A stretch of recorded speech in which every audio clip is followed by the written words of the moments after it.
very glad that you found your way to my attic.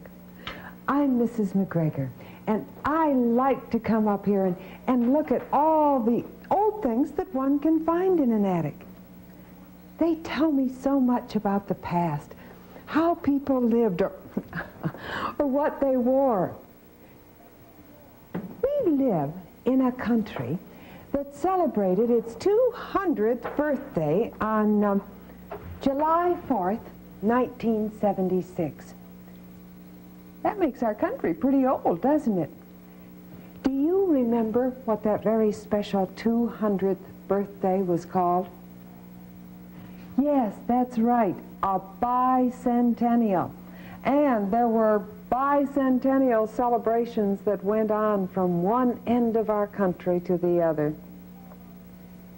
Your birthday always falls on the same date each year, doesn't it? The same thing is true of our country.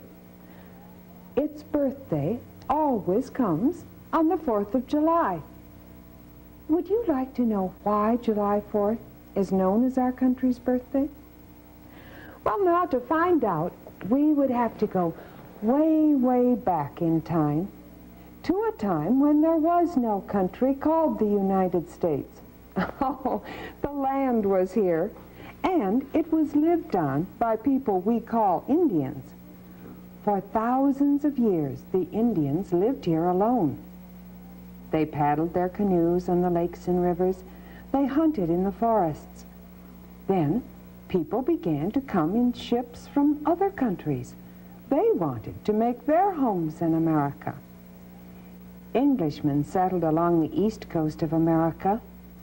Their settlements were called colonies, and the people living in them, colonists.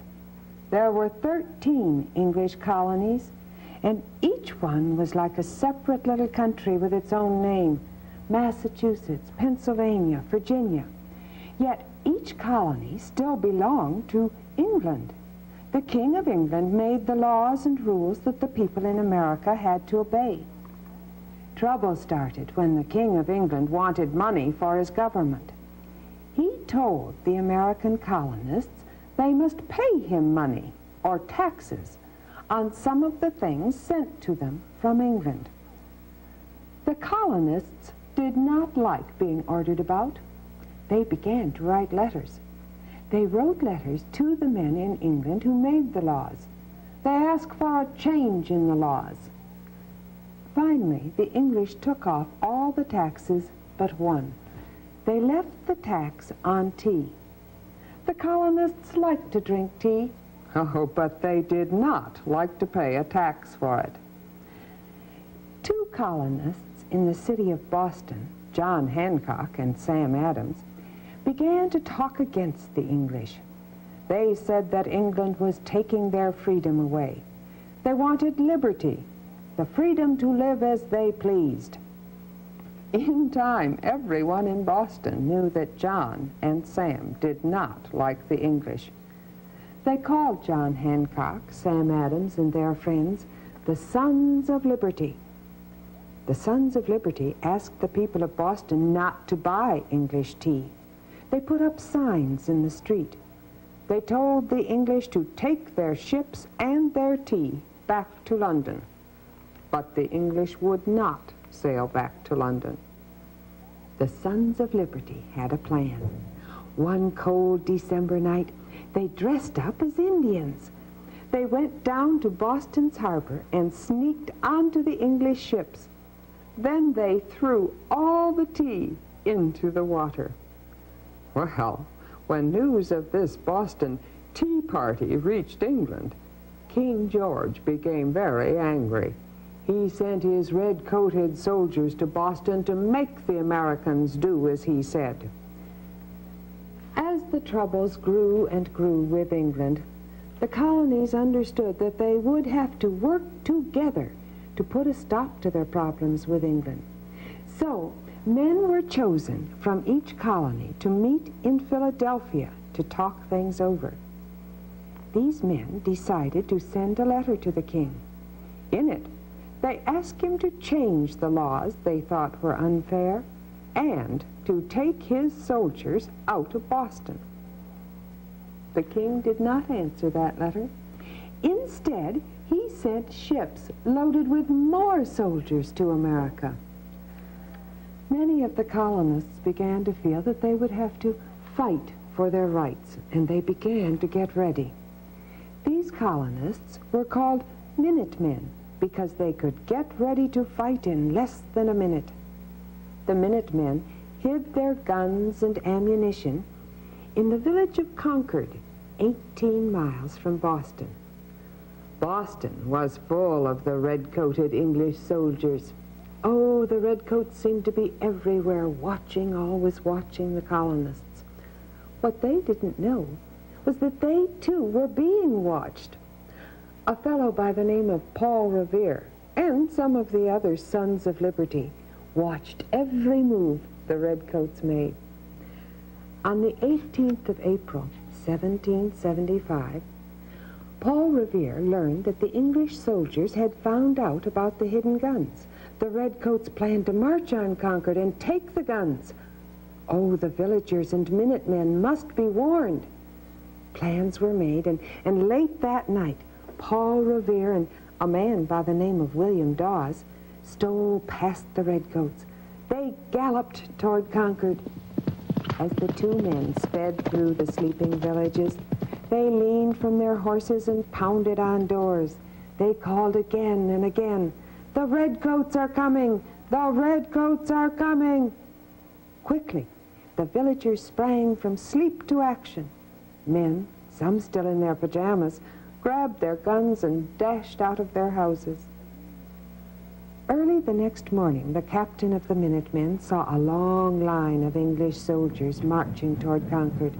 They stepped to the music of fifes and drums. Oh, they looked very important in their red and gold uniforms. They were in every way splendid soldiers. The Minutemen were farmers and teachers and shopkeepers. Oh, they had no uniforms and very little training in how to fight. The captain turned to his men and he said, "Stand your ground. Don't fire unless fired upon. But if they mean to have a war, let it begin here." No one knows for sure who fired the first shot, but someone did. And instantly both sides began shooting. 8 Minutemen died in the gunfire. 10 more were wounded, and the rest scattered over the countryside. The redcoats cheered and marched on toward Concord. Oh, they were sure they were going to have an easy time of it taking the colonists' supplies. Well, there were 2 things they didn't know. During the night, the colonists had moved their ammunition to a new hiding place, and the alarm of Paul Revere and William Dawes had spread for miles around. When the redcoats got to Concord, there were hundreds of Minutemen waiting for them. Oh, what a surprise! The redcoats found themselves outnumbered and fired upon from every direction at once. They began to run for dear life back to Boston as fast as they could go. But the angry colonists were everywhere along the road. They fired from behind every stone wall and house and woodpile and tree. By the time the English troops reached Boston, almost 300 of the redcoats had fallen, and a war between the colonies and England had begun. Now, even though a war had started, there were many colonists that still wanted to belong to England. So day after day, the men meeting in Philadelphia argued about what the colonies should do. At last, they agreed that the colonies should separate from England and become an independent country. Do you know what it means to be independent? It means that you can do things on your own. You make your own decisions. You try to take care of yourself without help from others. And that's what the colonies wanted, to take care of themselves, to make their own laws, to be free and independent of England. 5 of the men meeting in Philadelphia were chosen to write a paper saying that the colonies wanted to become an independent country. A young man from Virginia, tall, red-headed Thomas Jefferson, did most of the writing. The words Jefferson wrote were important words, wonderful words.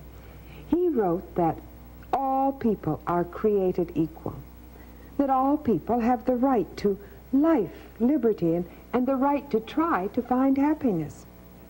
He said that people have the right to say how they shall be governed. And he said that the 13 colonies were now the free and independent United States of America. What Thomas Jefferson wrote was called a Declaration of Independence. When he finished writing the Declaration of Independence, it was read to the other men meeting in Philadelphia.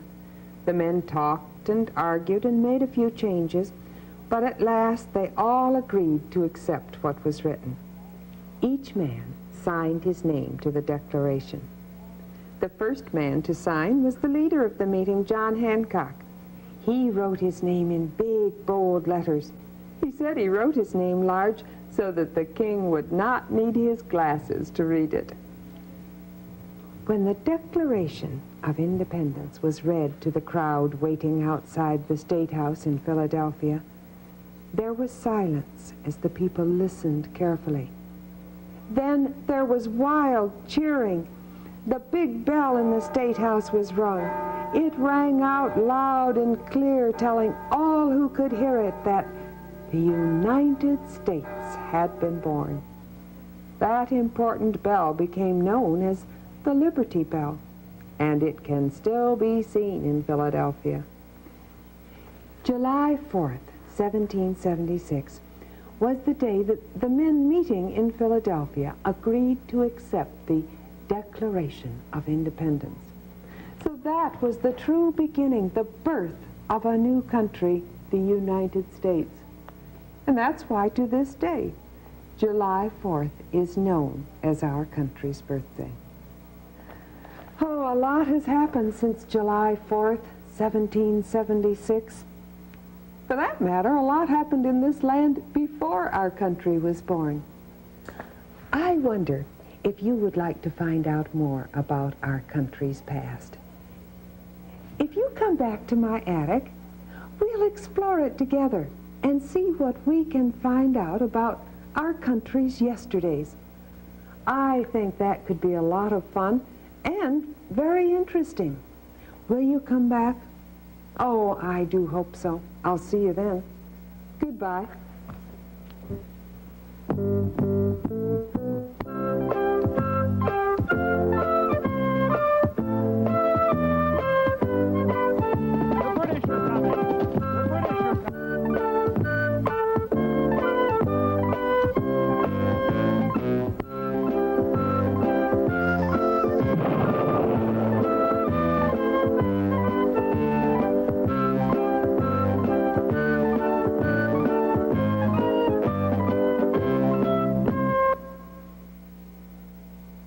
The preceding program was made possible by a grant from the Ohio Department of Education.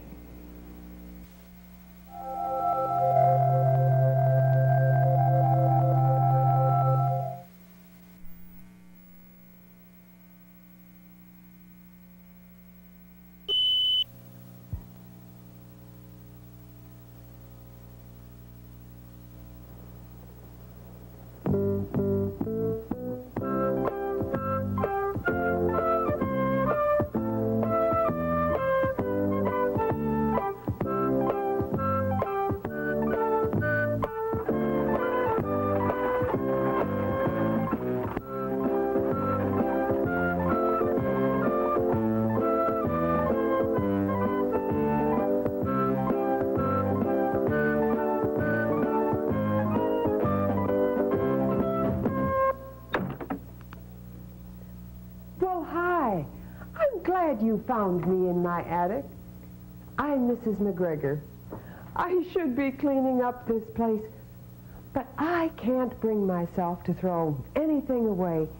Each thing I pick up, whether it's an old picture or a book or a piece of clothing, seems to want to tell me a story about something that happened a long time ago.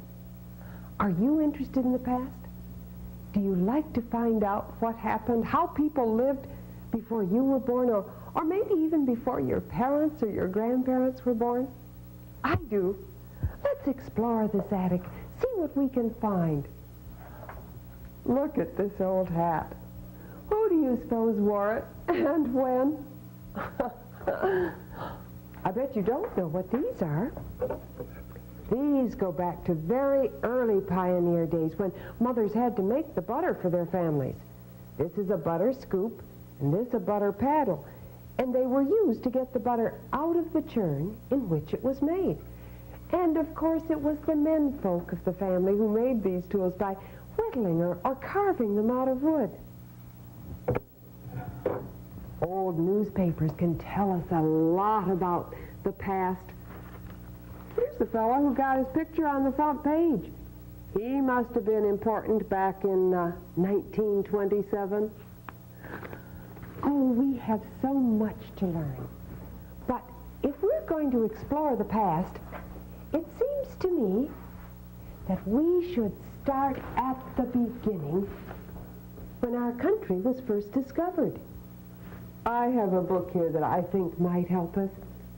It isn't an old book. It's one I brought up to the attic thinking it might be helpful. Let's read it, and perhaps we can find out who found America. Long, long, long ago, there were no people at all in America, only wild animals and birds. And then, far off in the north of Asia, where some people did live, a few hunters and their families began going farther and farther looking for game. Finally, they were wandering across an ice-covered sea that separated Asia from America.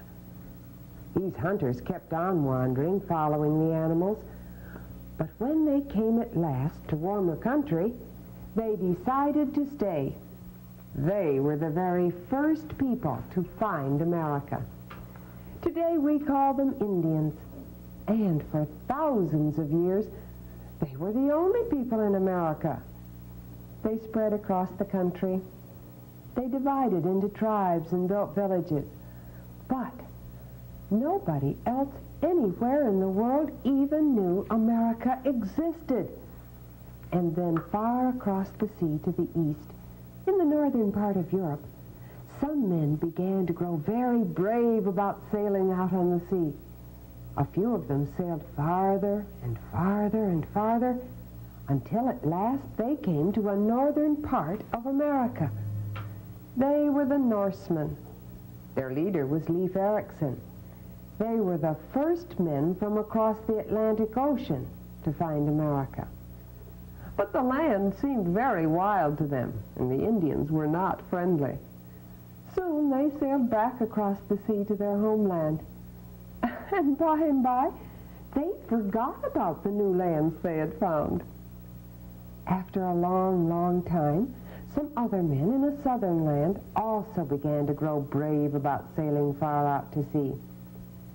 Some of them sailed farther and farther until they came to a southern part of America. They were Africans. No one knows the name of their leader, and they stayed in the part of South America they had found. They did not go home again, and so people across the sea still did not know about America. Another long, long time went by. Then more people grew brave about sailing out on the sea. There was one man who thought if he sailed far enough, he would come to India or China. He set out with 3 ships, and he sailed until he came to some islands which he thought must be near India. Really, these islands were near America. Yes, this man was Christopher Columbus. He was Italian. Some of the men with him were Spanish, and he had a pilot who was an African. All of them sailed around the islands. They found Cuba, and they found Puerto Rico, and lots of other islands. Then they sailed back home, and they told everybody about the new lands they had found.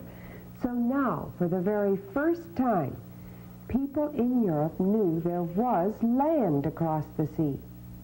More and more of them began coming. Men from England came and sailed along the northern coast of America. Men from Holland came. A Spaniard named Ponce de Leon came, and he went on past the islands that Columbus had found, and he landed on North America itself, where Florida is today. Lots of other Spaniards came, and some Africans too. Why, there was an African named Estevan who was shipwrecked off Florida. When he got to land, he walked all the way from Florida through what is now Alabama and Mississippi and Louisiana and farther yet to Mexico. Then he took another trip up into the hills and deserts of New Mexico. There he met the Indians who lived in pueblos. Soon more and more and more people, men and women and children too, were coming from across the sea and settling in America. Spaniards came and built towns in Florida and the far west. Men came from England and settled in Virginia. After a while, some Africans were also landed there, and they all began making farms. Then those English men and women whom we call pilgrims came, and they settled on the coast of Massachusetts. Some people came from Holland, and they settled farther south and started the town we now call New York. Some men came from France, and they settled up in Canada along the great northern rivers. Who found America? All of them were finding America, and there was still more of America to discover. The towns along the coast grew bigger and bigger, but there was much, much more land away from the coast, land only the Indians knew, and now men began exploring that land. There was a man named Daniel Boone who went farther and farther inland into the woods where the bears and the Indians were. He found that part of the land which is now Kentucky and Indiana. There was a man named Jean de Sable who went up the Mississippi River into much the same sort of wild country. He finally started a trading post that has become Chicago. And there were more and more and more people from every land across the sea finding America. And all the while they were doing that, something else was happening too. They were all becoming Americans themselves.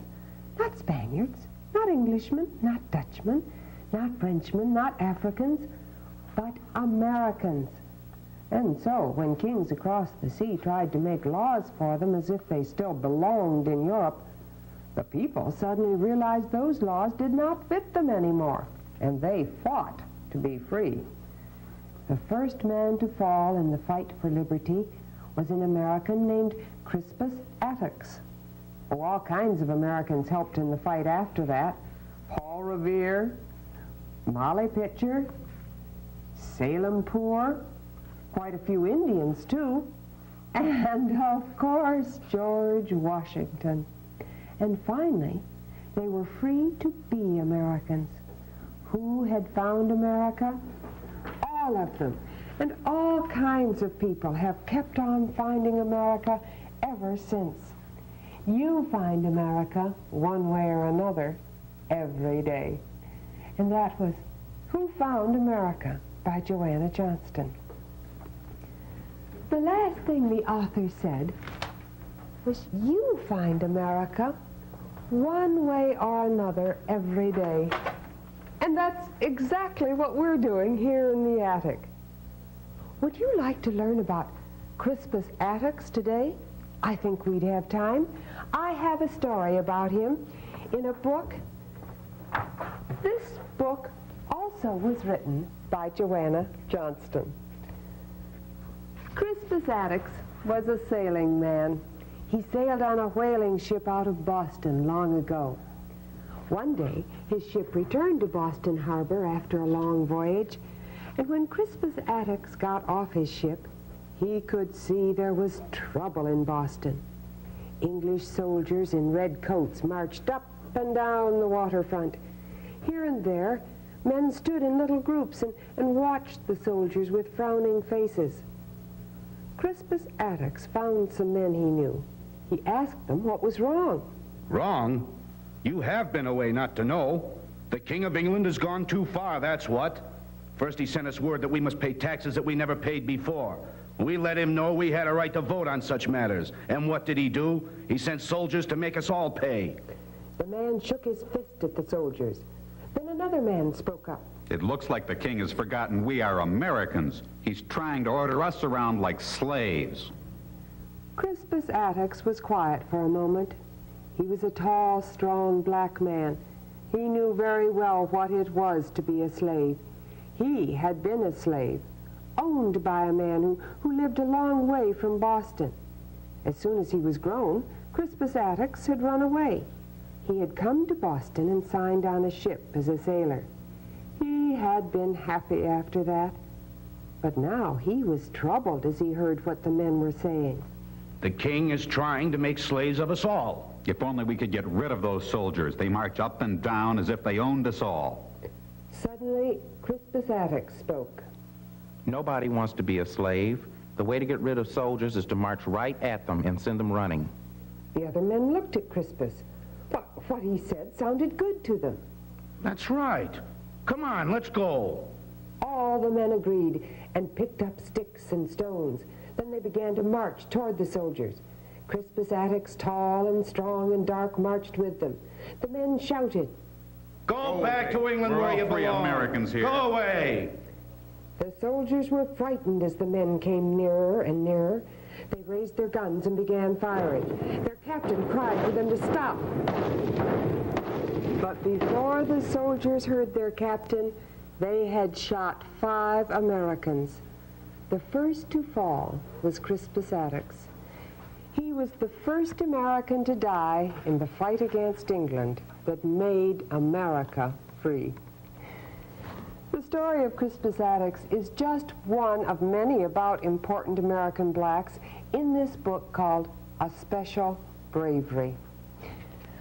Oh, there are so many people and so many things that have happened that we should know about if we're going to understand this country that we call home. Oh, we're going to have fun here in the attic, and when you come back, we're going to share another story about America. I'll see you then. Goodbye.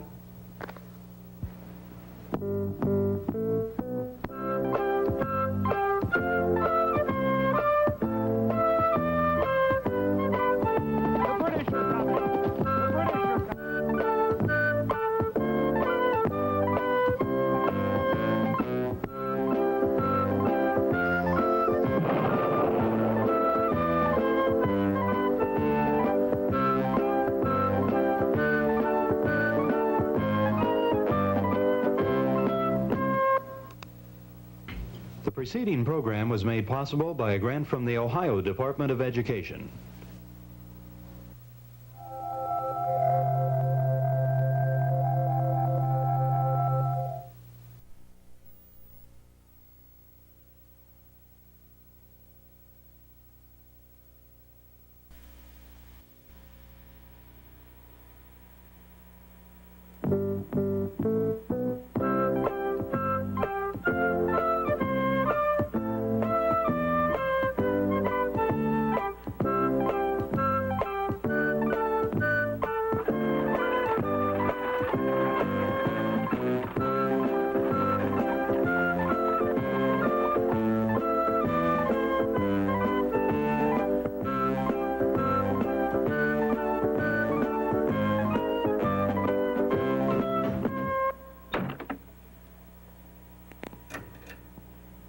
Hi, welcome to my attic. I'm Mrs. McGregor, and together we're going to explore this attic. See what we can find that will take us into days gone by. See what we can find that will help us to understand the past of this big country of ours. What do we call our country? That's right, the United States of America. And who discovered America? Christopher Columbus? When I found this old globe up in the attic, I got to thinking about Columbus and how he wanted to prove that the world was not flat, like a table, something you could fall off, but round like a ball. Oh my, he was brave to sail off into unknown, dangerous waters. But if he discovered America, how come it wasn't named for him? I think we should find out. And to do that, we must meet another young man who was growing up in Italy about the same time as Columbus. His name was Amerigo Vespucci. Amerigo did not really have the whole world to himself. It only seemed so up here on the lonely hilltop high above the village. Oh, if he looked down, he could see the torches blazing in the little square. He could hear the gay dance music and now and again snatches of song. But why should he look down? There were more wonderful sights to be seen in the dark Italian sky above him. Absently, he rubbed the back of his neck, which ached from looking upward. A small breeze rustled his star map that was spread out on a flat stone.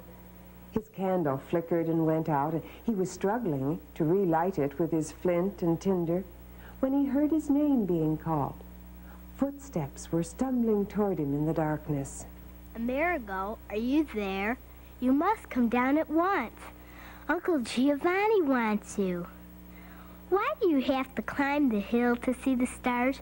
You can see them from the garden, can't you? Not so well. The trees get in the way. Up here I can see all the heavens spread out like a map. That's what I'm trying to do, to copy that map. But it's a long job. I only placed one constellation tonight, although I think I found Sagittarius too. I wish I could be sure. How could you be sure? Sag, whatever you call him. That star can't tell you his name, can he? Not a star, a constellation, a group of stars. They form a picture of an archer with his bow bent. If you look where I'm pointing, you'll see him. If I have it right, does it look like a man with a bow to you? No, it does not. All I see is a sky full of stars. Some are brighter than others. That's all. Did you hear what I told you, Amerigo? Uncle wants you. He'll be cross if you don't come, and you're missing the dancing. The whole village is out in the square. Do come along. I'm coming. I can't do any more without a light, and my tinder is damp. Tomorrow night I'll bring a lantern. Tomorrow night? Don't you ever get tired of watching the stars, Amerigo? They all look alike, and they always look the same. It's such a dull game to play. It isn't a game, and it isn't dull. If you'd go to Uncle Giorgio Antonio for lessons, as I do, Bernardo, you'd find out how fascinating it is to study the stars. Not me. I'm going into the wool business. I shall be a businessman and make a fortune. Are you never coming? I told you, Uncle Giovanni. I know. I'm ready. The two boys plunged down the hill. It was Uncle Giorgio who had first awakened Amerigo's interest in the stars. And as soon as Amerigo returned from his visit in the country with his Uncle Giovanni, he hurried to show his star map to his Uncle Giorgio. I'm afraid it's full of mistakes. It's so hard to be sure about the constellations.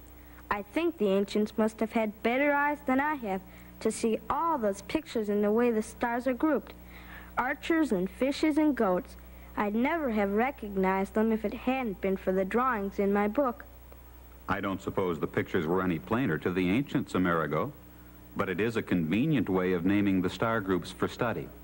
Now, when one scholar says Sagittarius to another, they both know which constellation is meant.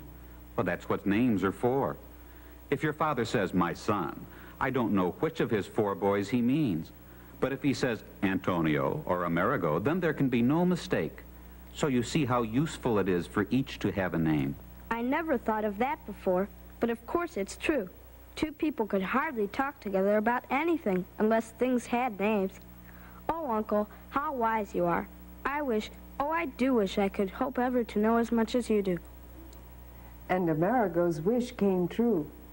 He made it come true by reading and studying very hard. He became one of the best map makers of his day. And he also became a good businessman. His business was supplying ships with the things that they would need for long voyages or trips. He met Christopher Columbus, and the two became very good friends. In fact, it was Amerigo who helped outfit the Nina, the Pinta, and the Santa Maria when Columbus sailed from Spain in 1492. Oh, how excited Amerigo was when his friend returned from that long voyage with the news that he had discovered islands near what he thought must be the land of India. Columbus stopped to see Amerigo. With him were sun-tanned seamen and several brown-skinned natives from the new lands. Columbus called them Indians because he'd found them in what he believed to be the islands of the Indies. He also brought parrots and treasures. Columbus told Amerigo that only 6 of the Indians were well enough to travel. He asked if he could leave the others with his friend. Amerigo was delighted. By signs, he showed the Indians he was their friend. But they puzzled him. These people were brown-skinned with large brown eyes. Marco Polo, who had traveled to India and China, had said the Orientals were yellow-skinned with black, almond-shaped eyes. Why were these island Indians so different from other Orientals? Amerigo hoped that he might someday go exploring and perhaps find the answer to that puzzle. Columbus made 3 trips back to the islands he had discovered. It was after the 3rd trip that the King and Queen of Spain asked Amerigo to go exploring. They wanted him to make maps of the new lands. And they still hoped that someone might find the riches, the gold, the jewels, the spices that should be in the new lands if Columbus had found China or Japan or India as he'd hoped. Well, Amerigo did not find the riches either. What he did find was that there was much, much more new land than Columbus had even guessed. So much that it must be an entirely new, unknown part of the world, not part of India or China. As Amerigo grew older, he became sick and could no longer explore. Oh, but he did continue to teach others about the sea and the stars, and one of his best pupils was a young nephew, Giovanni. Giovanni was as eager a student as Amerigo had been when he was young and learning from his uncle. One day, Giovanni burst into his uncle's classroom. Great news! Amerigo looked up in surprise, shaking his head at his nephew. Oh, but nothing could stop Giovanni. He waved a map in the air. I have a new map of the world. It is drawn by a map maker in France. It shows the New World. And see, he calls the New World's north coast America in honor of you. America was Amerigo's name in Latin. He says here it is fitting that this 4th part of the world, inasmuch as Amerigo discovered it, should be called America. Amerigo took the map, which had his picture on the border. All his students crowded around in great excitement. Amerigo smiled his old smile. This is just one man's idea. Of course, it would be an honor if part of the coast I discovered had my name. But Columbus discovered the New World across the ocean sea, not I. You discovered that it is a new continent and not Asia. You discovered most of its coast. You rightly deserve to have it called America for you. Soon copies of the new map were all over Europe, and people everywhere were looking at it and talking about what a wonderful place this new world must be. The day came when Amerigo was too ill to teach, and finally, in the year 1512, he died. Amerigo, in his lifetime, had mapped more than 6,000 miles of new coastline, more than anyone else in the history of the world. He had discovered new ocean currents, new stars, how to tell a ship's position at sea. And he had discovered that the islands Columbus had found were really part of a new continent between Europe and Asia. Continent is the word we use to describe a very, very big piece of land. Well, Amerigo's continent had hardly been named before more explorers found land north of Columbus's islands. The new land was still another continent. It became North America, and Amerigo's continent, South America. And so it was that Amerigo Vespucci's name became famous forever. The stories I've told you today about Amerigo came from these two books, Amerigo Vespucci by Nina Baker and A World Explorer, Amerigo Vespucci by Faith Yingling Knoop. I'd like to show you where Amerigo went on his travels, and I think I can if you'll look at this map. Here is the land that is our country, the United States. We live in North America. Do you know in which part of the United States you live? If you live in Florida, you're not far from the islands Columbus discovered. We call them the West Indies. Now, if we start in Spain, way across the Atlantic Ocean, we can follow the path of Amerigo's first trip. He sailed across the ocean and then down along part of the coast of South America. On his way back, he visited the islands Columbus had discovered. Then he sailed for home. On Amerigo's second trip, he again sailed across the Atlantic Ocean and down the coast of South America. That time he went even farther before returning to Spain. Looking at the map, it's easy to understand why Amerigo decided there had to be a whole new continent waiting to be explored. And soon that's exactly what people from all over Europe began doing, exploring those new continents. Our exploring time for today is just about up. But I can hardly wait for you to come back to my attic when we will do more exploring. Look at all the things we have to discover here. And I will certainly see you that time. But for today, goodbye.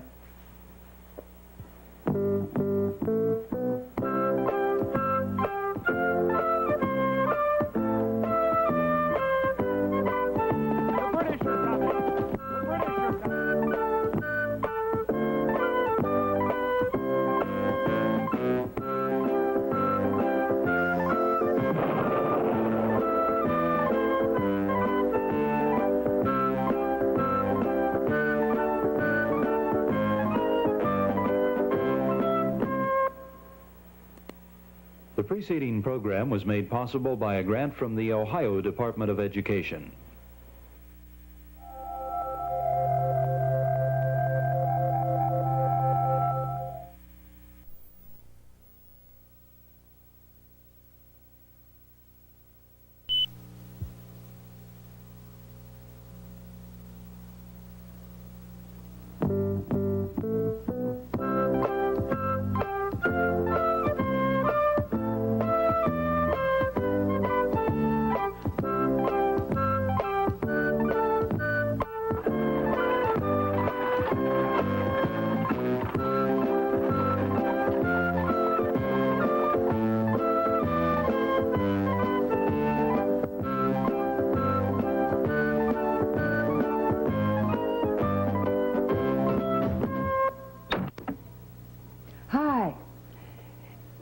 Are always full of old clothes, but I don't find any that look like the ones in these pictures.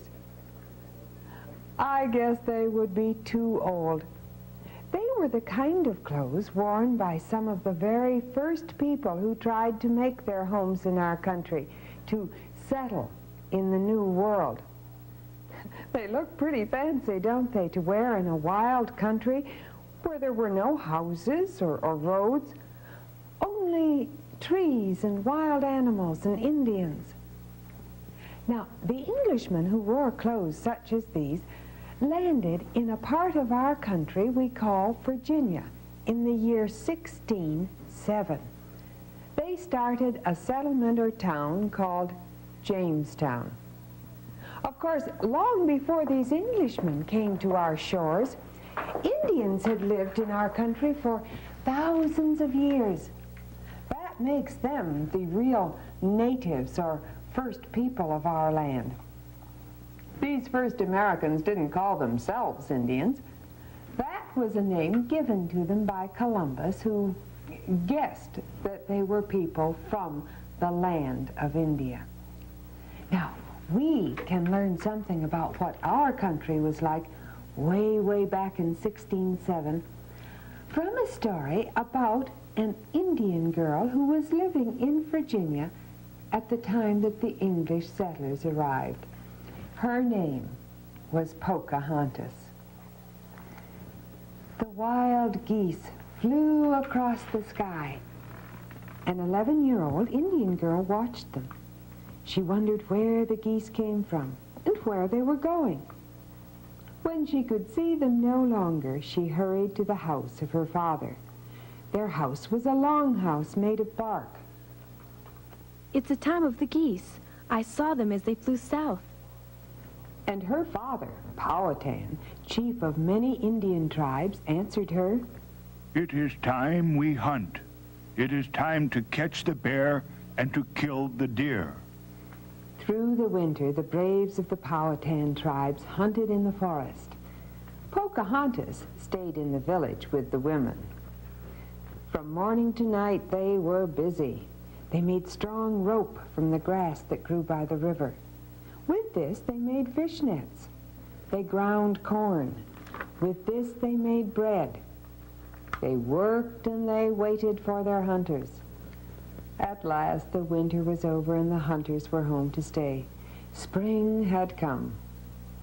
And one day in spring, a crowd came shouting for the Powhatan. They had seen big wooden birds on the sea. The birds carried men, and these men came upon the land. The strangers killed rabbit and bear. The strangers fished in Indian rivers. There was no smile on the face of the great chief.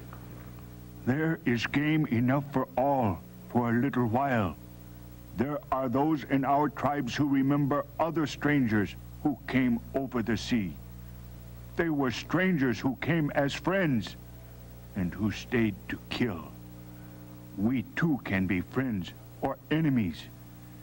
We will wait and see which it will be. Pocahontas went to watch the strangers in the new settlement called Jamestown. She ran through the forest. She was as quiet as a rabbit. She was almost as fast as a deer. She hid in the tall grass. These were pale strangers who had come upon her land. Some of the men cut down trees. Other men were building high walls. Inside those walls, some were building small houses. When the men talked together, their words were stranger than any Pocahontas had ever heard. For a long time she watched, and she liked what she saw. Pocahontas ran back through the forest and told her brother what she had seen. But he told her he thought the white man had chosen bad land by the slow river. They would not find good water or animals for food. Then one day, a brave came running to the house of the Powhatan. He had news that the white settler called John Smith had been caught. The chief told the brave to bring this John Smith before him. When John Smith faced the mighty Powhatan, he tried to explain that he came as a friend, that he wanted only to trade for corn. He talked on and on. Many times he made the sign of friendship with his hand upon his heart. Pocahontas saw that her father did not believe this sign of friendship. "Let him die!" Pocahontas begged that he not be killed, and her father listened. John Smith was allowed to go back to Jamestown. One day, when Pocahontas went to visit Jamestown, she saw that there had been a fire.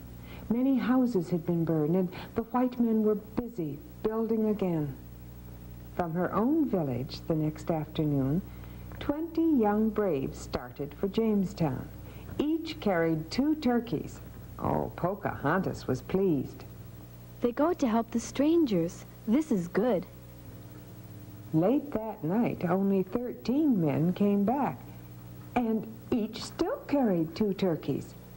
Yes, the men at Jamestown had been hungry, but they would not trade guns for turkeys. The Powhatan asked, "And what of the 7 men who did not come back?" He was told that the 7 braves had gone back to take the guns they could not get in trade, and they had been caught. Pocahontas listened, and then she spoke. Father, let me go to Jamestown. They will give our braves to me.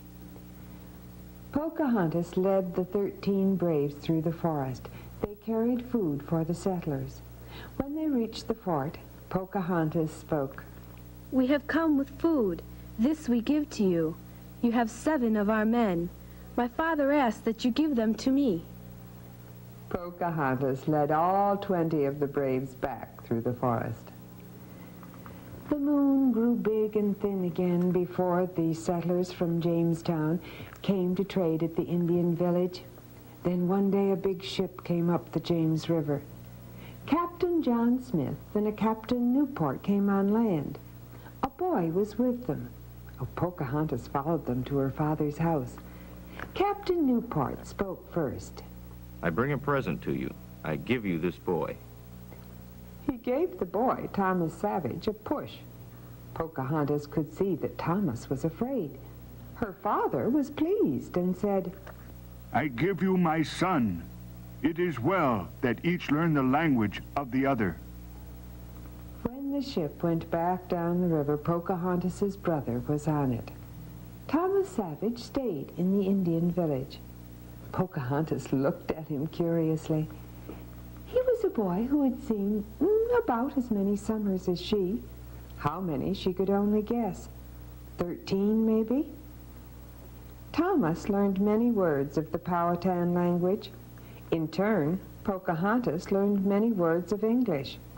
When Captain Smith came again to her village, Pocahontas knew much of what he said. Spring came, and another summer. Then it was fall, and again the wild geese flew south. Word came that Pocahontas's brother had been lost at sea.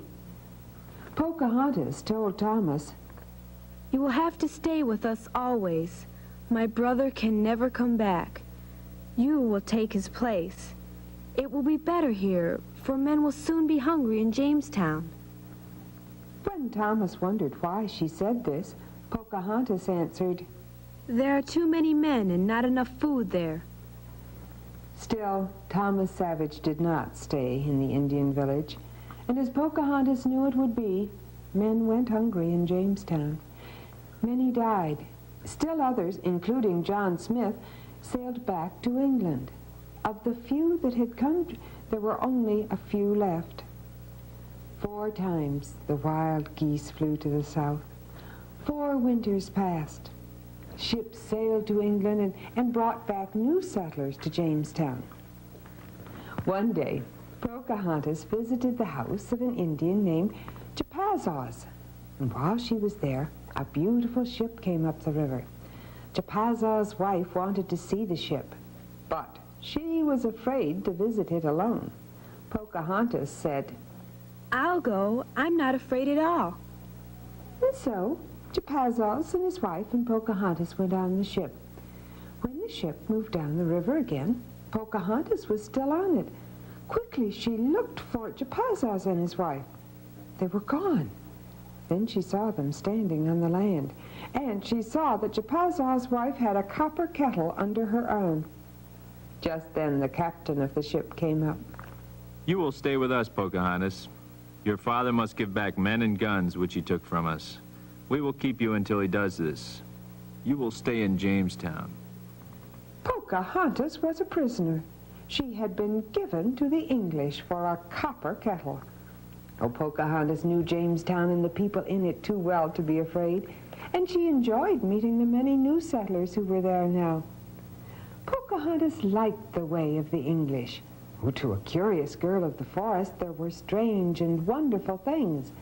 There were windows of glass to let in the sun. There were bayberry candles to light the night. A long time went by before the Powhatan sent back 7 men and 7 guns, and he also sent word that Pocahontas was to be returned to him. But by that time, Pocahontas did not want to leave Jamestown. She liked the people, she knew their language, and a young settler by the name of John Rolfe had asked her to be his wife. There was a wedding in the little church in Jamestown. Because of this wedding, there was friendship between the Powhatan tribes and the people of Jamestown. When John Rolfe made a trip to England, he took his wife. Many people of the Powhatan tribes also went with them, and in London people were curious to see Pocahontas and the braves of her tribe. English and Powhatans looked and wondered at the ways of the other. But as time went on, many of the braves became ill. Pocahontas said, "My people cannot live long in a city. They must be free to follow the deer path in the forest." Many of the braves died. Then Pocahontas herself became ill. She knew she must go back to her own land. John Rolfe and Pocahontas started for home, but Pocahontas would never see the land of her father again. Before the ship set sail, she lay dead. In Jamestown and in every Powhatan village, people mourned for Pocahontas. Yes, she would always be remembered. And that was the story of Pocahontas by Patricia Miles Martin. I hope that if you ever get a chance, you will visit Jamestown in Virginia. You can walk through a copy of the old James Fort. You'll see statues of some of the early settlers, people that we heard about in our story today. Part of a ruined church and some old brick walls still stand to tell us about this town that was started over 350 years ago. Oh, we have so much to learn about our country.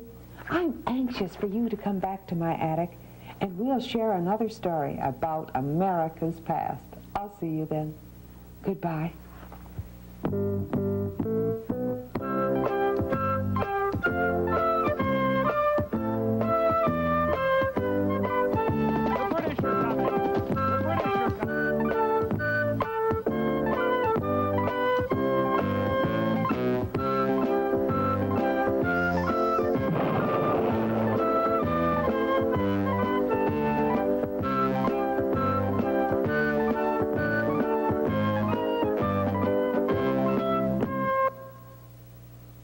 The preceding program was made possible by a grant from the Ohio Department of Education.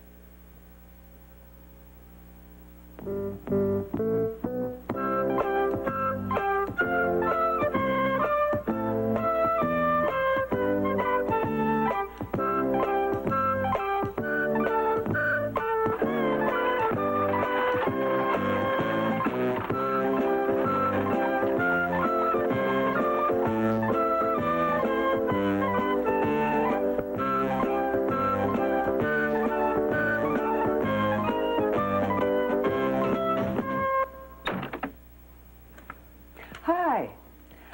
I've been finding some very interesting papers in this old trunk. Here's one that says it has the Mayflower Compact written on it. Do you know what a compact is? It's a very important agreement. I'm sure this is just a copy, not the real compact. That would be over 350 years old and must surely be in a museum someplace. The Mayflower Compact was written by the Pilgrims who sailed on the ship, the Mayflower. Oh, Oh, and here I've found a really old map. Instead of roads and highways, it has Indian trails on it. Remember, the Indians lived here long before the Pilgrims came to America. But it does show where the Pilgrims settled in what is now Massachusetts, and it shows some of the trails that they made.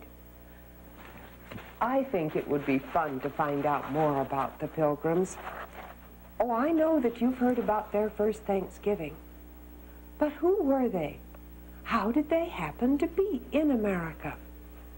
Most of the Pilgrims came from England, way across the Atlantic Ocean.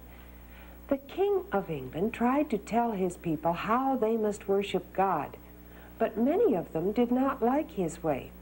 They would meet secretly in homes and worship in their own way. Now, if the king's soldiers found out about such a meeting, they would try to break it up and perhaps put the people in prison. It became more and more difficult to hold these meetings, and finally the Pilgrims decided they would have to leave England. First they went to Holland, where they lived with the Dutch people. And then, in September of 1620, they set sail on the Mayflower for the New World, America. Now, it was the grown-ups, of course, who decided to start a new colony in America. But weren't there any children among the Pilgrim families? Yes, of course there were. And today, we're going to hear about the children of the Mayflower. There were more than 30 boys and girls among the passengers on the Mayflower. Some were only babies, and some were almost grown. Humility Cooper and Henry Sampson were two such children. They stood at the rail of the ship beside their cousin, Mistress Ann Tilley. Mistress Tilley turned to the children. Go and look about the boat, but no mischief, mind you. The Mayflower is going to be our home for a long time. It's our whole country. The decks are our streets, and the masts are trees. The Mayflower was a good ship, strong and chunky. It had to be strong to carry its 102 passengers and their supplies. Every corner was packed tight. The passengers would sleep all over the ship, wherever they could find room. The Pilgrims had brought chickens and ducks and pigs with them, and these animals were now being kept in pens on the forward deck. As Humility and Henry came up to the pens, they saw 4 children standing there, 3 boys and a girl. The girl was reaching through the bars to pet a rabbit. The biggest boy was stroking a goat. Henry had seen these children before, but he'd never spoken to them. Now he wanted to know them. Are you all the same family? Yes. My name is Richard Moore. This is my sister, Ellen, and these are my brothers. We are orphans. But who will take care of you? You are so young to be traveling alone. Our masters will take care of us. We are bound children. We must serve our masters for 7 years. Ellen is with the Winslows, and Jasper is with the Carvers. This little one and I are to serve Master Brewster. Humility had seen bound children before. Oh, she knew they had to work hard. But then all the Pilgrim children had to work hard. Henry and Humility soon knew all of the children on the Mayflower by name. Many were old friends. Oh, there was their cousin, Elizabeth Tilley. Then there were the Allertons, Bartholomew and his sister, Remember. The Brewster boys were also old friends. There were new children, too. There were Giles Hopkins and his sister Constance. Henry liked to be with Giles. The older boy seemed to know a great deal about everything. Then there were the Billington boys, John and Francis. Henry did not like them too well. They were always getting themselves and the other children into trouble. The wind billowed the sails and sang through the rigging as the Mayflower sailed on, westward, always westward. In good weather, the children would play on deck. Sometimes they would play shovelboard. They pushed small pieces of wood about the deck with sticks and brooms. and they would romp over the ship trying to help the crew, but often getting in the way. The older pilgrims talked among themselves. The children listened, and then they would chatter eagerly to one another about what they had heard. Giles Hopkins said that his father had been in America once, years ago. My father says that America is a fine, rich country. Wasn't your father afraid of the Indians? My father isn't afraid of anyone. Besides, some of the Indians are friendly. They have known white men who have come on ships to fish and trade. But aren't there any English people who live where we're going? No, there are English people in Virginia, but we shall have our own colony. One morning in October, Captain Jones called out that they were halfway across the Atlantic Ocean. Halfway. Oh, that was wonderful news. Then Giles Hopkins gave the children another piece of exciting news. He had a new brother, the first baby born since the journey began. Giles took Henry and Humility down to see the baby. Only his tiny red face showed in the wooden cradle. He seems very small. I think he is the tiniest baby I ever saw. What is his name? Oceanus. Oceanus. What an odd name. It's because Oceanus was born on the ocean. I think it's the nicest thing that could have happened on the trip. Oceanus, a new pilgrim. The new baby seemed to bring good luck. For several days after he was born, the weather was fine. Oh, but then came November and the storms began. Cold waves washed over the decks of the Mayflower, and as if the waves were not wet enough, rain beat down on the ship. The pilgrims huddled in their cabins. They prayed for the safety of the ship. Suddenly, one night, they heard a loud noise like the shot of a cannon. Captain Jones came down to talk to the passengers.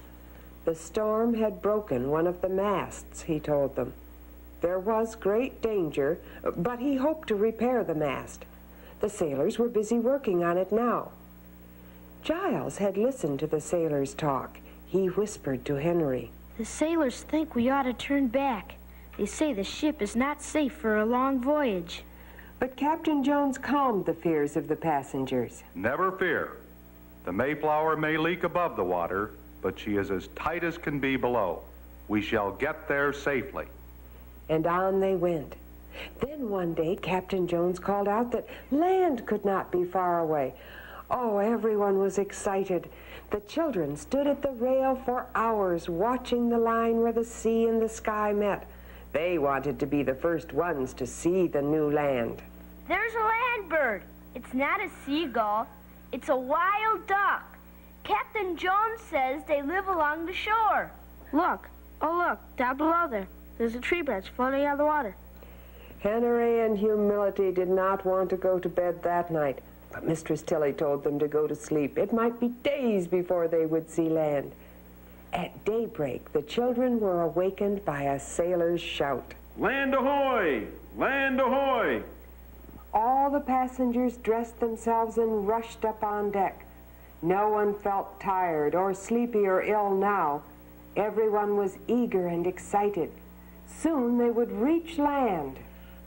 Humility asked Mistress Tilly, Won't there be anyone at all to meet us?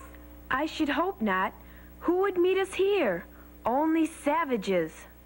Her tone made the children shiver. But then they remembered what Giles had said. Some Indians were friendly. Another day of sailing passed, and still they did not reach the land. Oh, no one slept much that night, and all the passengers were on deck again as soon as it was daylight. A few hours later, the Mayflower sailed around the tip of Cape Cod and into a fine, wide harbor. There was a rattle of chains as the anchor went down. The sailors got ready to launch the longboat, a large rowboat that belonged to the ship. As Henry watched them, he asked, Are we going ashore? No, not you, my lad, but others. Then Captain Jones came up. The landing party is not going ashore yet. The men are holding a meeting in the main cabin. Henry and Humility looked at each other, and then they ran to the main cabin. Giles and Richard Moore were standing outside the cabin door. What's the matter? There are those among us who would be their own masters once we reach land. My father says this cannot be. We cannot all do as we please. We must work together for the good of all. What are they doing? The men are writing a compact. Everyone will sign it. All the men, I mean. The other children did not know what a compact was, so Giles explained. A compact was an agreement, he said. When people signed it, they were making a promise. They were promising to work together and to obey the laws of the colony. Finally, most of the men came out. The children looked inside the cabin. There they saw the scribe, the person who was writing down the words of the compact. He looked up. Come in, my children. This is for you and for all who come after you. The scribe pointed to the paper with his quill pen. Then he read the words aloud. Equal laws for the general good of the colony. Equal laws for everyone? For everyone. Servants, bowed boys, bowed girls? For all. When the children came back on deck, they found the other passengers looking toward the shore. Oh, the land looked like no one had ever lived there. Then the Pilgrims watched as the first landing party went ashore. 16 men were rowed to the land in the longboat. They came back a few hours later. They had found sand and soil, but no fresh water. During the next several weeks, one exploring trip after another was made as the Pilgrims tried to find a good place to settle. Finally, the men chose a spot on Plymouth Bay. A few days before Christmas, the Pilgrims went ashore. They went on to the place where they were going to start a new life in a new world. You have heard just part of Children of the Mayflower by Mildred Comfort. I hope that sometime you will have a chance to read or hear the rest of it. And I hope that you will be coming back to my attic very soon. I'll see you then. Goodbye.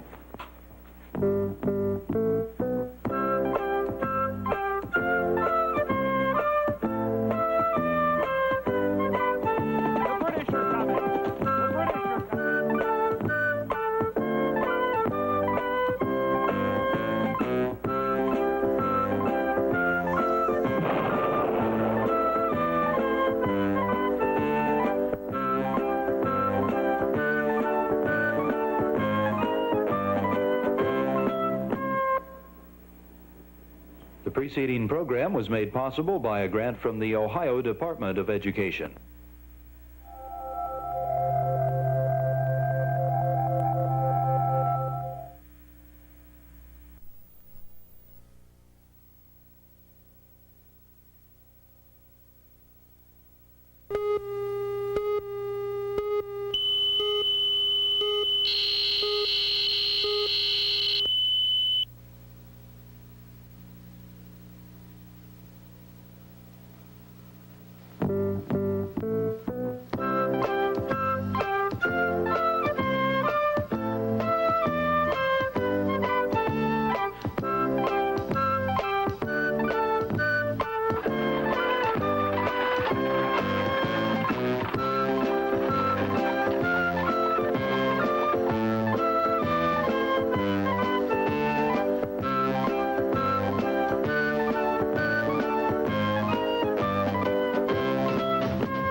Hi, how are you today?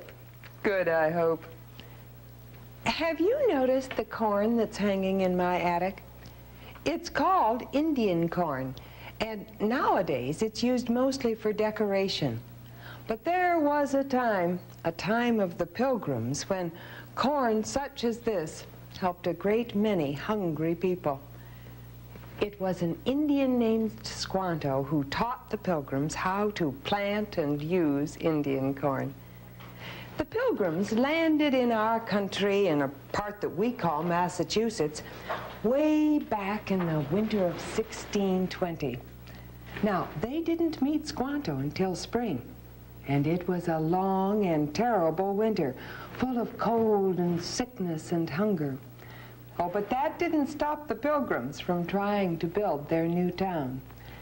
First, a common house was built where all the families from the Mayflower could live while other smaller homes were being built. Even children helped with the building. They brought mud from the river to fill the cracks in the walls. They brought sticks and dry grass for their fathers to tie into bunches of thatch. The thatch was used to make roofs. The homes were tiny, only one room, and the floors were dirt. As time went on, the common house was used more and more as a hospital for sick Pilgrims. Before the coming of spring, only half the people who had landed at Plymouth were still alive. Oh, how welcome spring was! On the first warm day, the Pilgrims came out of their houses. They lifted their faces to the sun as if they could not get enough of it. And two young brothers, John and Francis Billington, went for a walk along the river.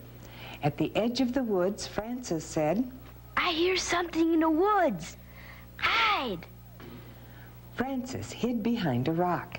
He pulled John down beside him. They looked around the side of the rock. A man came out of the woods. His hair was long and black. His skin was the color of a copper kettle. He had a bow and arrow in his hand. He walked right past the place where the boys were hiding. He didn't see them. "It's an Indian. We've got to run and tell everybody. He'll see us if we do. Look, there he goes right into town." The Indian was walking down the street of Plymouth. When he came to the common house, he stopped. Just then, men came out of the common house. They made a circle around the Indian. When Francis saw this, he said, "He can't get away now. Let's run home." The boys ran home, but their mother was not there. They found her in front of the common house with all the other people of Plymouth. They were trying to hear what the Indian said. Master Winslow said, He knows some English words. He says he learned them from English hunters who came here once. Another Pilgrim spoke up. Did you hear the first word he said to us? He said, "Welcome." This first Indian to visit the Pilgrims was named Samoset. He came in friendship, and the next week he came again, bringing with him a younger Indian, tall, straight, and slim. Both Indians spoke. Welcome. Friends. We are friends. Captain Standish went to meet them. He asked the younger Indian, "Where did you come from? How did you learn to speak English?" In England, I lived many years. Then you must be the Indian I've heard about. Is your name Squanto? I am Squanto. Yes, yes. Chief Massasoit waits on hill. He will talk to your chief. Tell your chief to come here, and we will talk to him. John Billington had been watching and listening as Captain Standish spoke to the Indian. Now he ran home. "Mother, the Indians are here." "I know. Look." John looked across the river. He saw Indians standing on top of the hill. Why, there were more than he could count. While John and his mother watched, they saw a band of Indians start down the hill. One Indian walked ahead. He wore many beads and feathers. "He must be the chief." "Come, let us go to the common house. If there is any danger, we will be near your father and the other men." John and his mother waited with the other people of Plymouth. As the Indians walked down the street, the men talked among themselves. Shall we take them into the common house? No, our muskets and swords are there. Let them meet in my house. So Chief Massasoit and Governor Carver went into the home of Master Hopkins. Squanto went with them. They were inside a long time. When they came out, they were smiling, and Governor Carver spoke. We have talked together in friendship. Squanto knows both the English and the Indian language, and he has helped us understand each other. Chief Massasoit and his tribe will be our friends, and we will be theirs. When the Indians come to visit us, they will leave their bows and arrows at home. When we visit them, we will leave our muskets at home. And now we must be happy together. The women will prepare a feast, and this will be a day of celebration. After the feasting, the Indians told the white men goodbye. But one Indian stayed behind. That Indian was Squanto. Before long, all the people of Plymouth were glad Squanto had stayed. He showed them how to plant Indian corn. He taught them to make grass nets for catching fish. He showed them the best places to hunt and fish. Oh, after Squanto came, there was more food on the Plymouth tables. And Squanto liked to be near the children. He showed the girls how to weave grass mats. He taught the boys to make bows and arrows. In Plymouth, there was work for all. Even John and Francis Billington, the troublemakers, the mischief makers, worked hard. They carried water from the river. They caught and cleaned fish. They helped to keep the weeds out of the garden.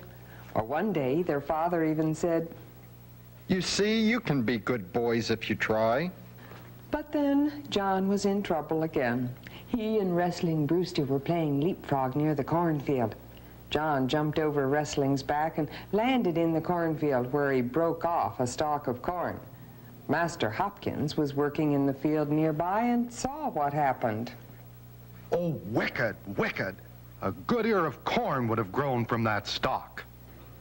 Master Billington was working at the other end of the field. He came running to see what John had done. "For shame, we work hard to grow this corn and you tramp it under your feet." Master Billington picked up the broken stalk. He whipped John across the legs with it. It didn't hurt much. To John, what hurt most was that the other boys and girls were there to see. John turned and ran. He ran into the woods farther than he had ever been before. He found a small stream. He lay down and drank from it. Oh, he liked the feel of the grass beneath him. It was softer than a bed. As he lay there listening to the wind among the leaves, his eyes closed. When John opened his eyes, the woods looked strange to him. There were shadows all about. Yes, he knew he had been asleep. John got up and began to walk very fast so that he would get home before dark. He looked about. He didn't know where he was. Oh, he hoped he was walking toward Plymouth. Then he thought he heard someone behind him. He looked back and he saw an Indian standing very still beside a tree. John walked faster. The next time he looked back, there were 2 Indians. They were Indians John had never seen before. He did not think they belonged to Chief Massasoit's tribe. The Indians came close to him. They made a sign for John to walk between them. John asked if they were going to take him back to Plymouth, but the Indians did not know what he was saying. Finally, they came to the sea, and John knew where he was. If he walked north, he would come to Plymouth. He pointed toward home and told the Indians that was the way he wanted to go. The men did not answer. One of them pulled a canoe out of the bushes and slid it into the water. The other Indian set John in the canoe. As they paddled away from shore, John said that he wanted to go the other way. But the Indians kept paddling toward the south. John began to plan how he could get away. When they landed, he would jump out of the canoe and run into the woods. But when the Indians paddled to shore, they were out of the canoe before John. They led him down a path to an Indian village. One of the Indians gave a shout, and other Indians came out of their houses and out of the woods. Everyone stood still and looked at John. Then they all began to talk at once. John saw they were excited. He thought he must be the first white boy they had ever seen. Some of the men came close to him. They touched his hair. They felt his shirt. That night, John went to bed in one of the Indian houses. His bed was a mat on the floor. He lay there and tried to think what to do. At first, he had been afraid of the Indians, but now he was not afraid. They were not friendly, but he did not think they were going to harm him. The next day and the day after that, John tried to tell the Indians he wanted to go home. They listened to him and shook their heads. He could not make them understand. John had been with the Indians almost a week when he saw there was great excitement in the village. The chief and the Indian braves talked together. The women and children went hurriedly into their houses. One woman led John into her house. She hung a mat over the door. John heard a man speaking outside. He was talking in the Indian language. Oh, but John knew that voice, and before the woman could stop him, he kicked the mat aside and went running through the doorway. Yes, there was Squanto talking with the chief. Squanto! John, we look, and I find you. Take me home. Yes, yes. Squanto and the Indian chief talked in the Indian language. Then Squanto told John, Chief say he like white boy. He say, white boy, stay. I don't want to stay. Again, Squanto and the chief talked. Then Squanto turned to John. Boat on shore. I go. I tell men I find you. Aren't you going to take me with you? Chief say he bring you to boat. Maybe he won't. He bring you. Yes. Yes. Squanto went away. The chief and his braves made ready to take John to the boat. They put feathers in John's hair, and they hung long strings of beads about his neck. Two tall braves took John on their shoulders. They came to the shore. John saw the boat waiting. His father was in the boat. Squanto was there too, and Master Hopkins and the governor. The Indians waded into the water and set John down in the boat. Master Hopkins looked at John. Do you know the trouble you have made us? We had to give up our work to look for you. John waited for his father to scold him, but Master Billington said nothing. He only held John tightly between his knees as the boat sailed away. And that was the story of a boy who truly was a pilgrim those several hundred years ago. It came from this book, John Billington, Friend of Squanto, by Clyde Robert Bulla. Perhaps you'll want to read the rest of it sometime or have it read to you. We have other stories to share when you come back to my attic. I'll see you then. Goodbye.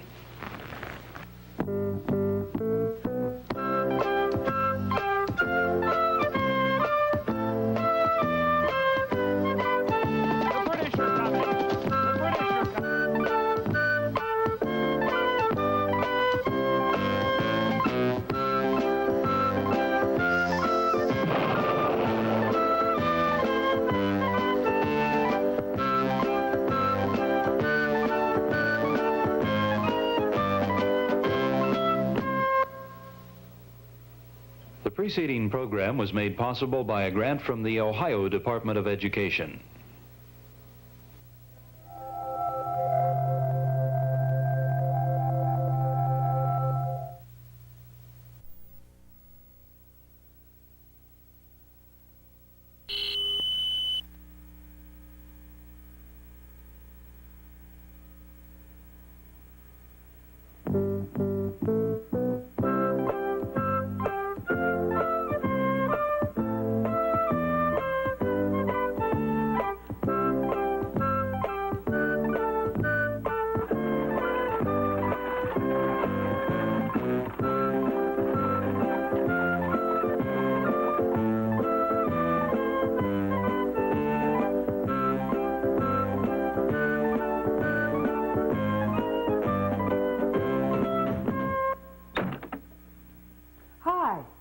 Look what I found.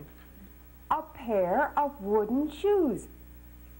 What people do wooden shoes make you think of? I agree, the Dutch. Well, did you know that there were a great many Dutch people among the early settlers of our country? The center of the colony that they started was a little village on Manhattan Island called New Amsterdam. Several years after the first Dutch settlers arrived, a very interesting man was sent from Holland to take charge of or govern New Amsterdam. And I'd like to tell you what happened on the day Peter Stuyvesant sailed into town. On the day Peter Stuyvesant sailed into town, All the people came running to greet him. They shot off a cannon and waited in line so that every last Dutchman could meet him. "My friends," Peter said, "it is nice to be here, for my voyage was really a long one. I will rule this new land with a very firm hand, and my government will be a strong one." Peter Stuyvesant stood with a leg made of wood, and he said, "There is no time to talk now. It's a very fine day, this 11th of May. So I think I will go for a walk now." And into New Amsterdam Peter did go to see all there was to be seen. But he soon wore a frown as he walked up and down. He discovered that nothing was clean. The governor slipped in the mud and the mire, and he said, "Things are not at all well here. I am standing in garbage right up to my knees, and the air has a very bad smell here. All the houses in town are in need of repair," Peter shouted. "I loudly decry it. This whole dirty place is a total disgrace. Good Dutchman, we must beautify it." But the folk of the town went on smoking their pipes, and they said, "It is best to ignore him. There will soon come a day he will be on his way, like the men who have governed before him." From Broadway to Wall Street old Stuyvesant stormed. With a tap and a step he kept walking, while some chickens and ducks made a nest in his hat, and some geese on the path made a squawking. Then a goat from behind, in a manner unkind, gave Peter a push on his seat. A cow licked his nose, and some pigs chewed his toes, as poor Stuyvesant sat in the street. "This new world is a mess," Peter cried in distress. "These animals need gates and fences. Take these birds to a cage," Peter shouted in rage. "Oh, good Dutchman, let's come to our senses." As his voice rocked the ground with a great booming sound, like a sky filled with thunder and lightning, those good Dutchmen did shake. They cried, "Make no mistake, this man's temper is really quite frightening." While the citizens stood in a trembling group, Peter cried, "Here is my proclamation. All you men and you maids, get your brooms and your spades. We must work now without hesitation." So they put up new buildings all sturdy and strong, and they cleaned all the rubbish away.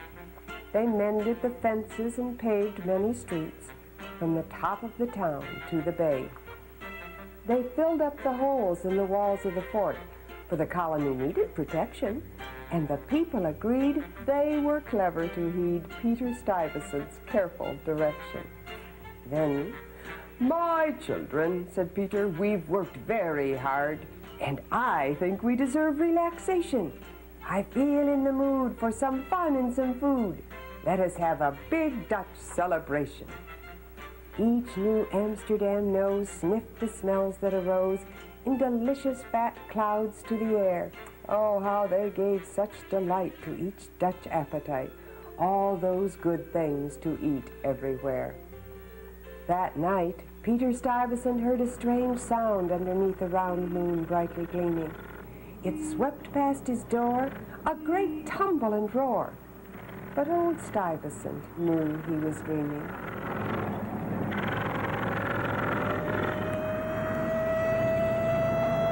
Yes, Peter Stuyvesant knew he was dreaming.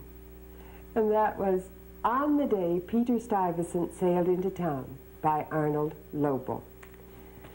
Peter had no way of knowing that his dream would someday come true when that little village on Manhattan became the biggest city in the world, New York City.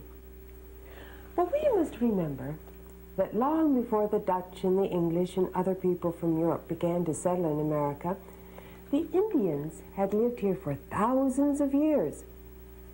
What was happening to them as all these new people arrived?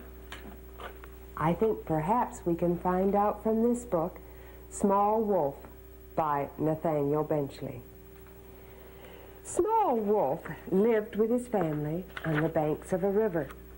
His mother planted corn and did the cooking. His father hunted deer and bears and smaller things to eat. What they didn't eat, they made into clothes. But Small Wolf was too small to go hunting. All he could do was fish from his canoe. After a while, he tired of catching fish. He wanted to hunt for bigger things, so he asked his father to let him try. "All right," his father said. "There is good hunting on the island of hills downriver. Take your canoe and see what luck you have." Small Wolf got in his canoe and went to Manhattan, the island of hills. "If I hunt well here," he thought, "and shoot a lot of deer and bears and foxes and wolves, then I will be a man like my father. I'll be able to wear feathers in my hair and colors on my face." He did not know that to be a man was more than just shooting things. Well, there were other Indians hunting on Manhattan, but Small Wolf wanted to be alone. He saw a path through the woods. He said "Yahoo" a couple of times and set off ready for anything. But he was not ready for what happened next. He came out of the woods and he could not believe what he saw. He saw things he had never seen before. Houses with chimneys and ships with sails and a house with 4 arms that twirled around. And a man whose face was all white. Oh, Small Wolf thought the man was wearing some devil mask. Off a ship came odd animals, horses with manes and tails, cows with horns and black spots, sheep with curled horns and black faces, pigs with curled tails and stubby noses, and they were so big and strange and they made such queer sounds. Small Wolf was afraid. "I did not come to hunt this kind of thing," he said. And he went back till he found his canoe and paddled away from Manhattan as fast as he could. When he got home, he told his father what he'd seen. "I saw a man all painted white." "I know about the white men," said his father. "They came some time ago. They are all right if you leave them alone." "Oh, but then there were animals," said Small Wolf.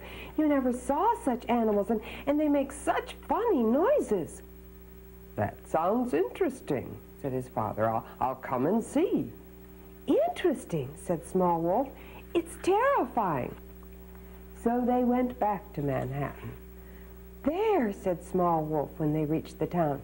"There are the animals. Did you ever see anything like them?" "They are odd," his father agreed. "Let's ask someone and see what we can find out." So they went to a white man who looked startled to see them. He raised his gun and held it ready. "What are those animals for?" Small Wolf's father asked. "They are for the farms," said the white man, "and you'd better get along. This land is ours now. We paid for it." "How can you pay for land?" asked his father. "Can you pay for the sky or the sea? Whom did you pay for the land?"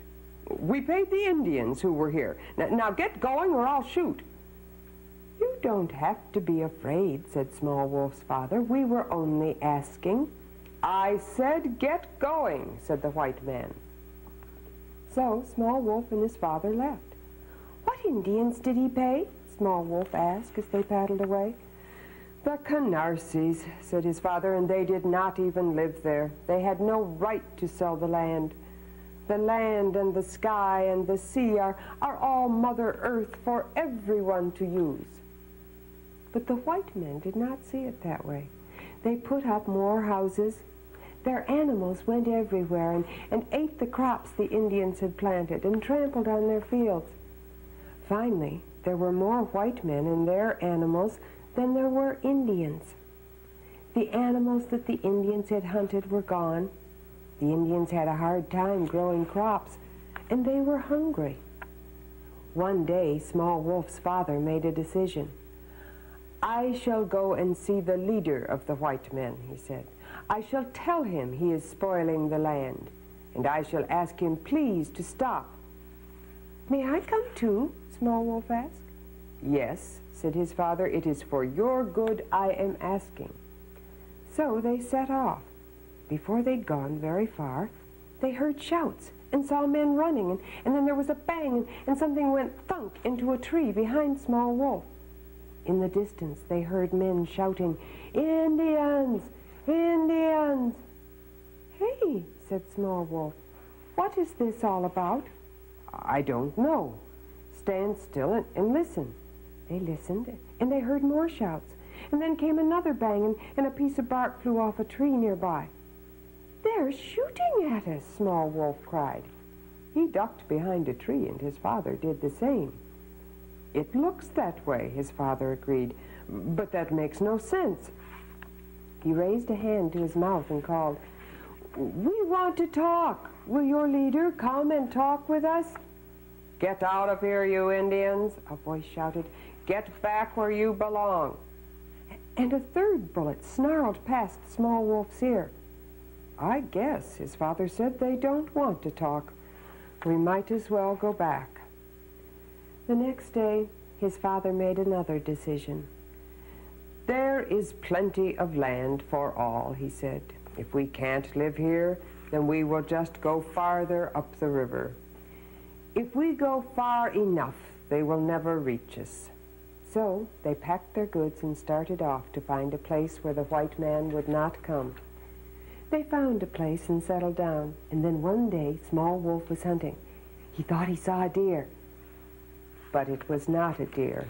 It was a cow. Small Wolf told his father. "That means they are here," his father said. "We might as well move now before there is any trouble." So off they went again, and again, and again, and again. What happened to Small Wolf and his family happened to a great many Indians as America was being settled by the white man. Was it fair, I wonder, that the Indians had to move?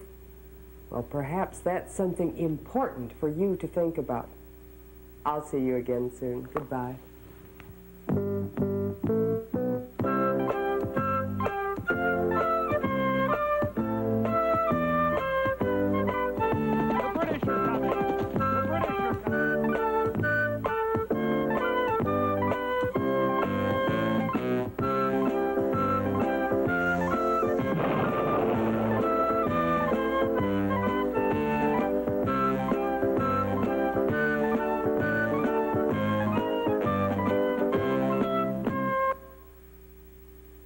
The preceding program was made possible by a grant from the Ohio Department of Education.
What this is? It's a candle mold, the thing into which liquid wax or tallow grease was poured to make candles. People enjoy making candles even today, but there was a time before electric lights, when candles were very necessary in every home.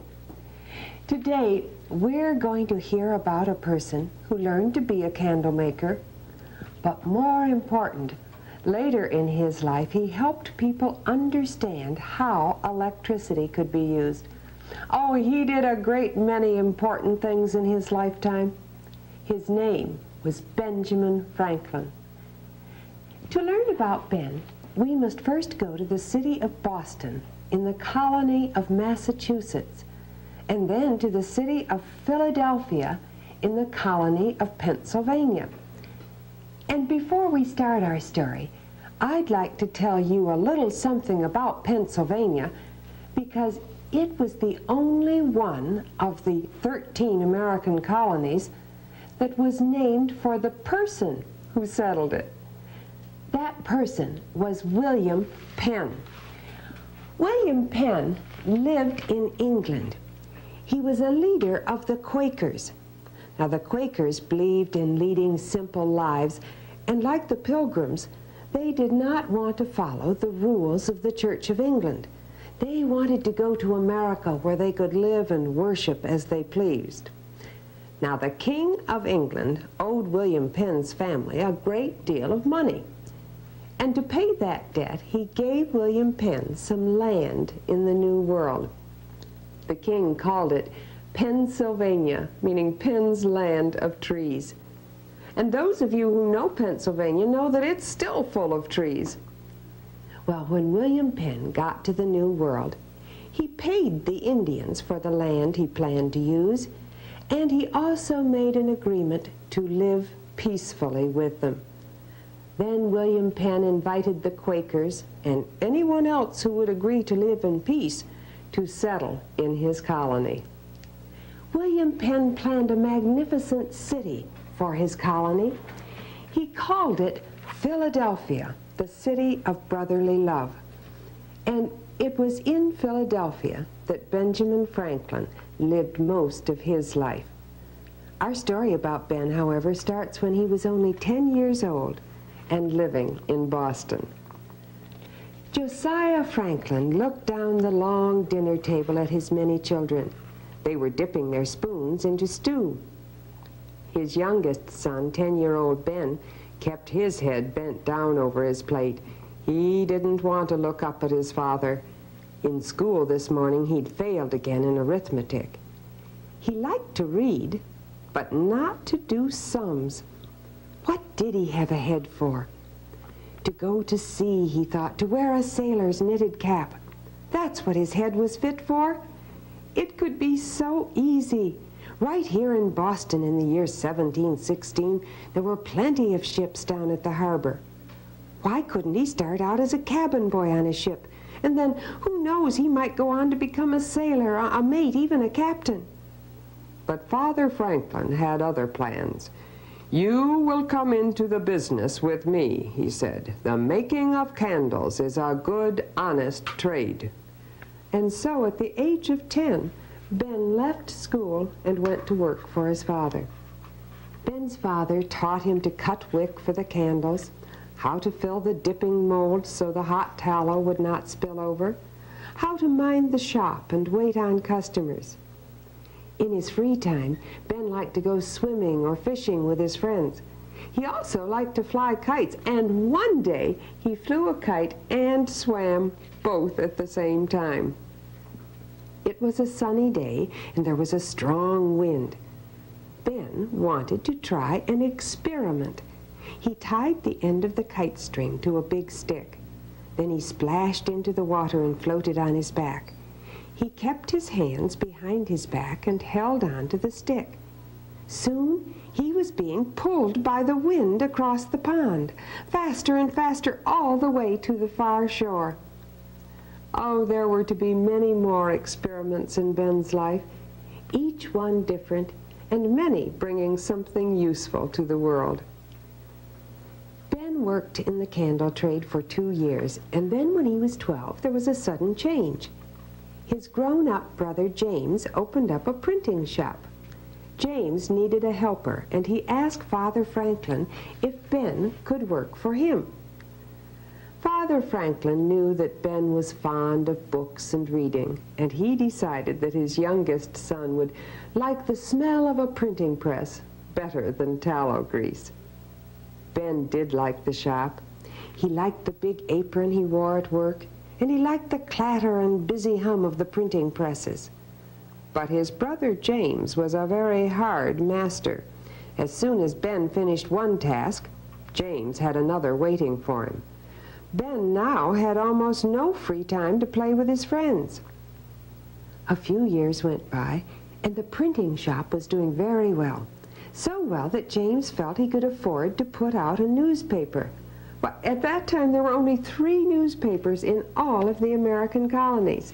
James felt there was room for a 4th, and so he began to print his own. Soon it had many readers. People sent letters and clever sayings into the paper, and James printed the best of them. Ben wanted to write for the paper himself, but he knew his brother would never let him. A newspaper was for grown-ups. But suppose he sent in something for the paper, and James didn't know it was from his young brother. He could change his handwriting, and he could sign another name. That night, Ben stayed up very late. Early in the morning, he slipped a folded paper under the front door of the print shop. When James came to work, he found the note, and he started to read it. This is good. This is very good. What is it?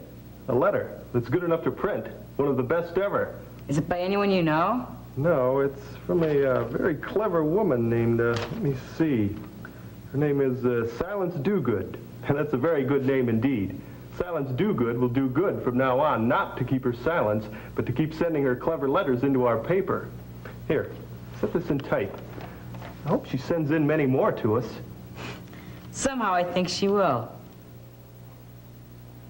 Ben had fun writing more letters for the paper under the name of Silence Dogood, but it was not fun working in the print shop. Whenever anything went wrong, James blamed his young brother. Sometimes when James got very angry, he beat Ben. The blows came more and more often, and when Ben was 17, he decided to run away. He went to Philadelphia, arriving there one cold winter morning with very little money in his pocket. But he was lucky. He found a job with a printer. In a few years, Ben was able to open his own print shop. He became known as one of the best printers in Philadelphia. Like his brother, he too started a newspaper. Ben was full of ideas on how to improve his own business and how to improve the city of Philadelphia. One thing the city needed was a supply of good books. Only rich people were able to afford books in those days. They would send away to England for the books they wanted. Now, Ben was not rich, nor were most of his friends. But he thought if they each put in a little bit of money, they would have quite a large sum, and they could send to England for a lot of books. No one person would own the books, but they would lend them back and forth and keep them in one central place. Ben's idea for a library worked. If Philadelphia needed more books, Ben thought, why not write and print his own? So he decided to print an almanac, a book of important facts and dates for the year. He also put funny stories and wise sayings in his almanac. Instead of using his own name, he called it Poor Richard's Almanac. The book was a great success. People passed on to each other the clever sayings of Poor Richard.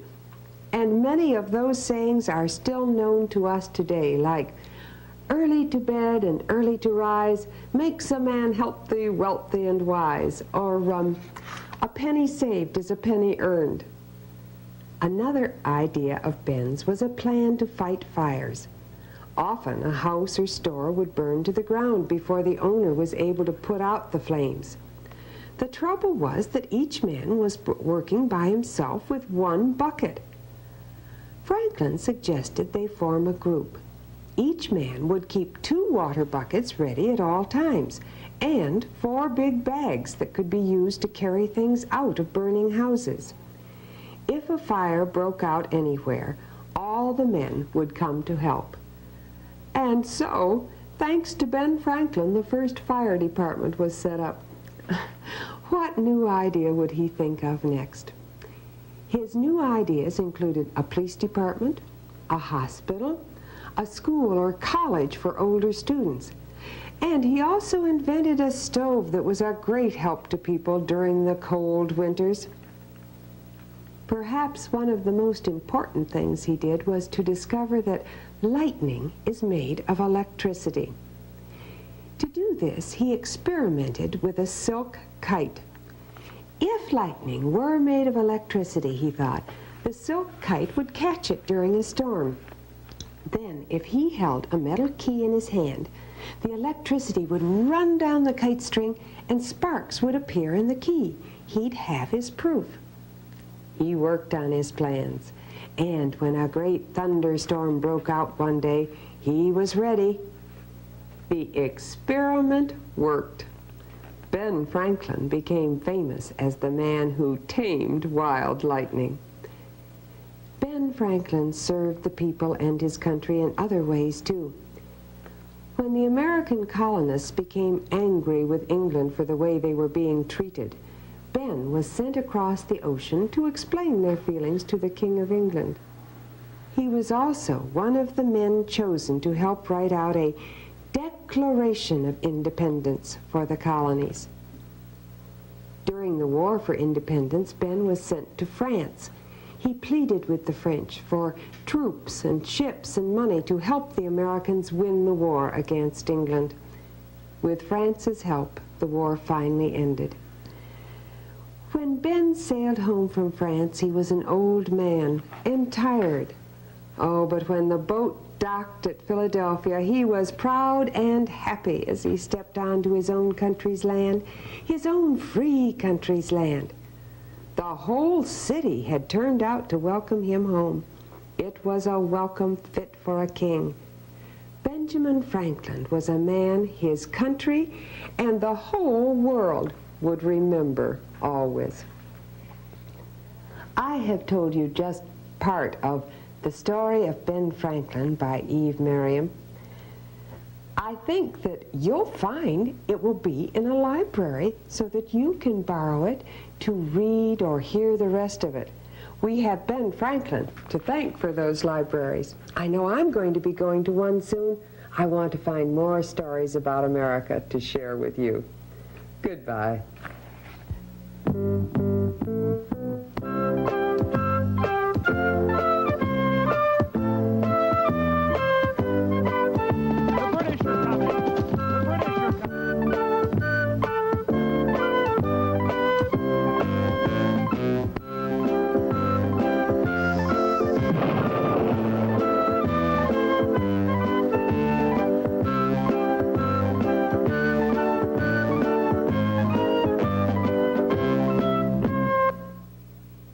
The preceding program was made possible by a grant from the Ohio Department of Education.